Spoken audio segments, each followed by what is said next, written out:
Hello, hello, hello, and welcome back to A Little Birdie Told You. I'm your host, Kristen Knight. And I'm your host, Kelli Knight. Let me ask everybody this question. Are you independent in your relationships? Because we all know everybody likes to go around and say, I'm independent. Of course I'm independent. I'm over here saying I'm independent. And I think we're not. We're actually not independent in relationships specifically. And I actually think we're not independent before a relationship. Yeah. You know why? Because I think we become codependent on other people's validation a majority of the time. And this is how you're going to have a healthy relationship is through your independence. Yeah. A healthy relationship, if you're in a relationship or you're aspiring to be in a relationship, you have to have independence in this relationship. Yeah. And what I mean by independence, because somebody out here is probably like, well, what do you mean, Kristen? What's independence? Like, everyone who's independent seems to have no friends and they're alone because they always advocate, oh, be independent, don't have friends, be alone, right? No, that's not the case here. No. Independence means having your own identity aside from a relationship. Yeah. Independence means that you are going to be confident on your own. Yeah. You don't need a relationship 100% of the time. Yeah. There's a difference between togetherness and being independent. When you're in a relationship, you can have both. Okay? You can have both sides of the coin. You don't have to be codependent on a person. I think we think, oh, when we get in a relationship, all of our energy has to be shifted from us to that person. And here's the problem. I think when you're alone for a majority of the time, so say you're independent for a while, and you know what I mean by this, is you can put all this energy into yourself and be alone. And you kind of get where I'm going with this because, you know, you invest all this time and energy, you know, doing things for yourself. You learn to navigate being alone. And we all have kind of been through this, right? Yeah. And the minute you get into a relationship, this new person comes along. And we're like, wow, this is exciting. Yeah, we're in like the honeymoon it's all the fun phase. and like giggly. Yeah. Like You're in this like honeymoon bubbly phase. feeling, and then you just want to like throw it all at once, like all of your energy, and just kind of forget the things that you were focusing on before. And I think a lot of people like sit there and do that because, you know, they're like, oh, well, like, who knows how long this is going to last. But also, you know, don't sit there and like, I wouldn't even have that mindset of being like, oh, who knows how long this is going to last. You know what I'm saying? Because you should be independent in yourself and be like, who cares how long it lasts is. You know what I'm saying? Enjoy the present. Yeah. But that's exactly where I'm going with this is you're like, oh, wow, I've withheld all this energy from somebody for so long that I wanted to give to another person. Yeah. So when that person comes along, you throw it all on them. Yeah. But what happens is this little habit starts to develop into something habitual. Yeah. So it happens in a cycle. It's going to happen all over again. And then you're going to become accustomed to their validation. Their energy is going to be a source of your validation and your happiness. Yeah. And now you're going to lose it from yourself because you're going to put it all into that person now. And you're going to look at that person for these like validation and this external source of someone who's like, oh, you're this and you're that, right? And it's not going to be yourself anymore. Before it was you. You put all that confidence into yourself. Yeah. Now that other person does it. You know, maybe if they say something to you that makes you feel good, you look for them to do that, and now you've lost it from yourself. That's where we become codependent. That's where the independence is lost. Yeah. So if you can't be in a relationship and you say, oh, yeah, I'm in a relationship and I'm independent, but then the moment they don't answer you back, you're upset, you're not independent. You know why? Because you're relying on them for satisfaction. And a lot of us do this before we get in a relationship. I bet you have that one friend who maybe likes somebody and, you know, they're texting them and starting to talk to them and then they haven't answered them all day, which I don't know why, but they haven't answered them all day and then they're upset and their mood starts to shift and depend on them. If somebody's mood is dependent on someone else and their actions, they're codependent on that person. You know why? I think it's honestly more of like an attachment. Yeah. You know what I'm saying? Like I think, you know, sometimes I think this happens with a lot of girls. I'm sure it happens with guys too, but I think it happens more with like younger girls of where they just have an attachment very easily to guys, especially with just a guy giving them a compliment or just like the attention from it. I think a lot of girls think, oh, this guy's giving me like attention, you know, like obviously he likes me, which we all know. Sometimes that's not really where they're leading that towards. But, you know, don't sit there and let somebody, you know, even if somebody's giving you a lot of energy, don't sit there and focus on it. You know what I'm saying? Like, don't sit there especially if you're not like committed with somebody, do not sit there and do that. You know what I'm saying? Like a lot of girls will just sit there and be like, oh, well, like, I'm going to cancel my plans for that person. You know what I'm saying? Like, you see that a lot. That's the same thing in relationships.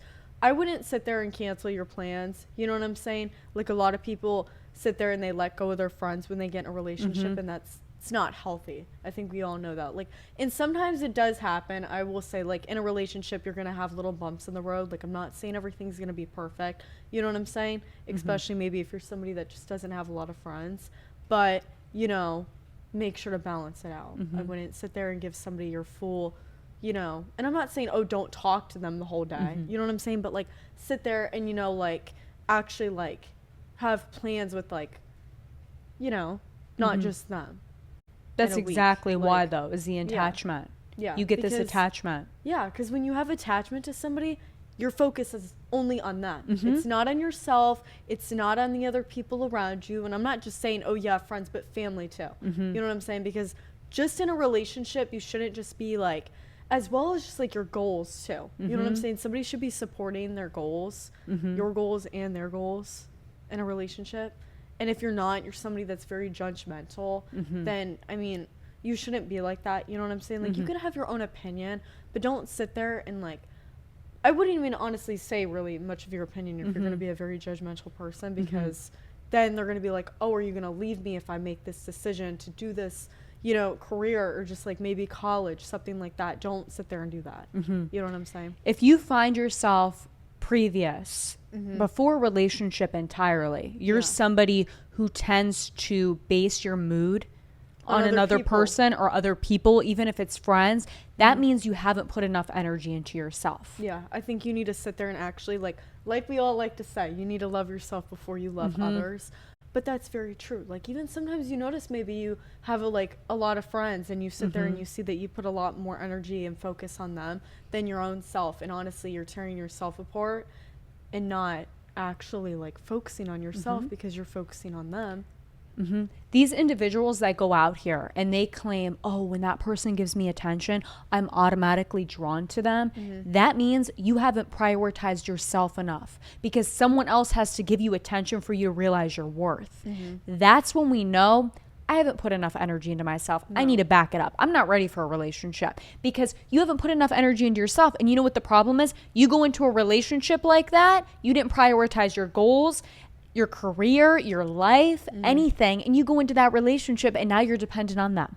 You don't prioritize anything with yourself. Your confidence is going to deplete because they're going to have to give you energy. And do you know what's going to happen in that relationship? That person's going to get tired of feeding your energy all the time because you're not giving them enough. You're not giving them energy because you don't put enough energy into yourself to give back to them. They can't be brewing up all this energy for themselves and focusing on their goals, and then you're focused on getting validation for them, and they give you validation and they're like, okay, well, I don't get any because they're not working on themselves. This is unattractive. I feel like they're not identifying themselves and working towards anything. They're stuck, stagnant, only focused on me. You know, we want to focus on people in a relationship. That's okay. You know, you got to balance it. Give energy to your significant other, but you also have to give energy to yourself. And it's not minimum. It's got to be, okay, this is 50-50. I give really, in this relationship, when you commit to a relationship, yes, you've got to put energy into the relationship. But this is why you've got to be strong enough. 100% of that energy has got to be into yourself when you're away from that person too.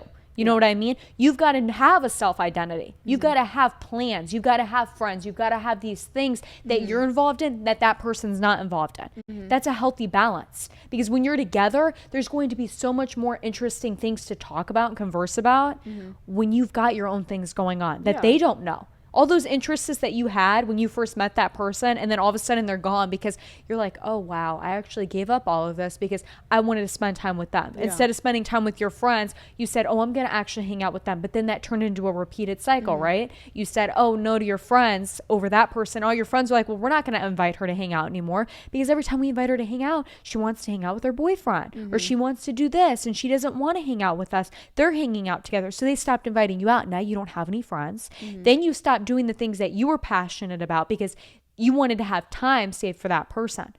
But let me tell you, it's okay to say no to your significant other sometimes. It's okay to say, hey, I actually want to do this today for myself. And if they don't support that, then they're probably not the right significant other for you. It's probably not a good idea to be in a relationship with them if you start seeing signs of them not supporting your goals. In alone time, they might be a little controlling, because you want somebody who's equally going to balance you out. Oh yeah.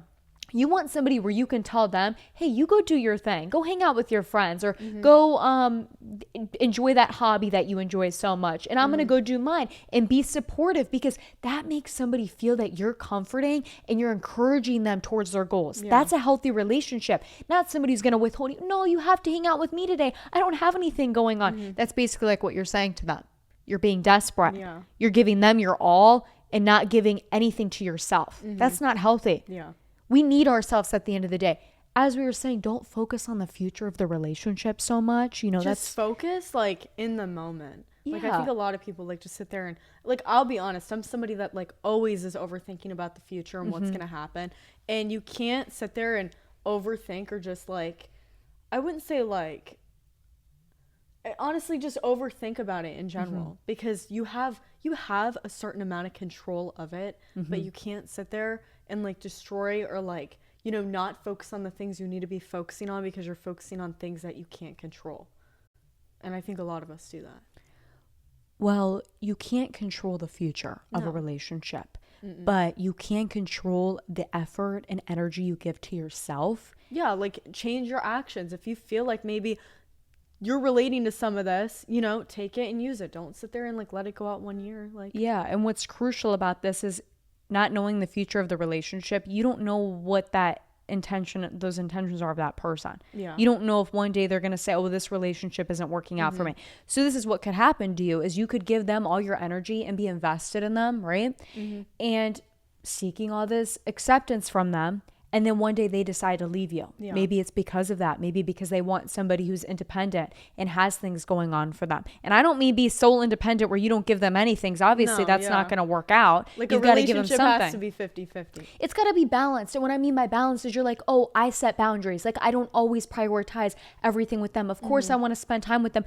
But maybe one day I'm going to take a self-care day, or maybe one day I'm going to go out and do things on my own, and they're not going to be involved in it. Because we want to establish that we're not completely tied to them when it comes to, like, you know, self-reliance. We have to be self-reliant on ourselves. Yeah.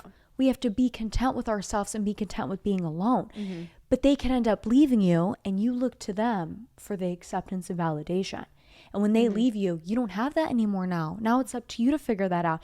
And then you're going to be in this very dark place where you're very insecure and all your confidence is depleted because you invested it in them, and they're not giving you attention anymore. So nobody's giving you attention. So you're going to become very unaware of yourself. You're not going to know who you are because you invested in them so much. You can't prioritize only one person. Prioritize yourself. You have to know yourself and be confident on your own and content. Yeah. You have to be. That is important relationship, is the relationship with yourself. You have to have a relationship with yourself too. And we've got to give to that relationship. As much as you're giving to that relationship, you've also got to give to this relationship with yourself. Yeah. You know, something that's good to say, like, I always like to have this mindset is like, you know, the only person that's always going to be standing next to you that you can bet $1 million on and rely on is yourself. So if you're somebody that sits there and you put a lot, and I'm not trying to like sit here and call anybody out here, okay, or say anybody, but if you're somebody that sits there and you like a lot of attention from other people, and you sit there and, you know, you're like, oh, this guy gave me attention, or maybe this girl gave me attention, you know, and you put all this energy into them, why can you put energy into somebody that you're not 100% sure that they're going to be in your life, you know, for that long, but you know that you're always going to be there, but you don't want to put energy into yourself? You know, because your focus and the things that you want to do and your goals, do that. Don't sit there and put all your energy in other people because you don't know if they're always going to be there. And I'm not saying, oh yeah, maybe you are in a healthy relationship and you have a significant other. And I'm not saying, oh yeah, that they can't make you happy. You know what I'm saying? Because obviously somebody's going to make you happy. But all I'm saying is, like, don't sit there and like be like, oh, like when I'm not around this person, my whole world's like tore apart. You know what I'm saying? Exactly. Just focus on yourself when you're not around them. You And know what I'm saying? let me ask everyone this is, if you don't know if that person's going to be there, as you just said, we don't know, we can't control them, No. but we want to give them all this energy because we want them to stay. That's what we think is going to make them stay, right? We can't control the effort they're going to put into us. But you know what we can't control? We can control the persistence and dedication that we put on ourselves and on our goals and the things that we aspire to do. Yeah. We can control that. We can control that happening to us and the effort that we're putting towards that. We can't control what that person's going to do. Yeah. Of course, it's lovely to have a significant other in your life, right? We want that supportive system. Some people aren't like that. But if you're lucky enough, you're going to attract somebody like that when you focus on yourself. Why do you think everyone says, oh, when you love yourself, you attract the relationship you want? Because when you're focused on yourself and you're in your own energy that's brewing up all this passion, it attracts somebody who's like, wow, I see that. I like that. That's attractive to me. That's why. And most people that are attracted to that are people who are the same, right? People who are attracted to confidence and passion because they're also confident and passionate in what they do. They want somebody who's going to support them in their goals and encourage them. So they're going to be attracted to that. And that's exactly why. So if you focus on that and you focus on yourself, you're going to attract somebody like that. But if you change and you become very dependent on them and what they're doing, oh, if they go and do this, I'm going to do it with them. And vice versa, right? You're going to be a little unattracted to that. Because you're like, oh, I was used to when they were, independent and they were into their own things. And then now all of a sudden they're codependent on me and everything I do, they want to do. Honeymoon phase comes, you might get a little excited. Both of you might get a little excited, but then reality is going to hit. When it starts to wear off, I think that's when you start to notice. And I'm not saying, oh yeah, you know what I'm saying? Like the whole 3-month rule that everybody like talks about. You just still got to remain grounded. Like the honeymoon phase. I'm not saying, oh yeah, like everything's going to go downhill from there. But No. just keep in the back of your head that you need to focus on yourself too. You should always prioritize yourself. Yeah. If you're not healthy, then what makes you think you can commit to a healthy relationship?